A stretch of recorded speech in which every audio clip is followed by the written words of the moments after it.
Hi guys, today we're going to learn how to change voice on Discord Mobile. First of all, unlock your phone and go to your home screen. From here, simply find the Discord app and tap on it to open it.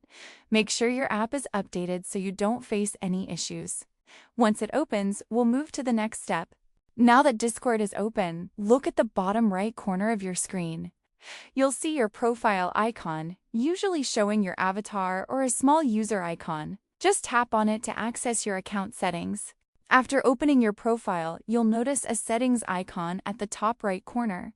Go ahead and tap on that settings option. This is where all your Discord configurations are located. Once you're inside settings, scroll down a bit and you'll see multiple options. Look for the voice settings and tap on it. This section controls your microphone and audio behavior. Now here's the important parts. Scroll through all the voice settings carefully. You'll see different options like input mode, sensitivity, and more. But you'll notice there's no option to actually change your voice. So, honestly, Discord doesn't provide a built-in voice changing feature.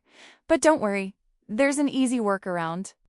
Just open your App Store or Play Store, search for Voice Changer, and download any trusted app. Then, you can connect or use it alongside Discord. So yeah, that's how you can change your voice on Discord Mobile using an external app. If this helped you, don't forget to like, subscribe, and drop a comment if you want more helpful tutorials like this.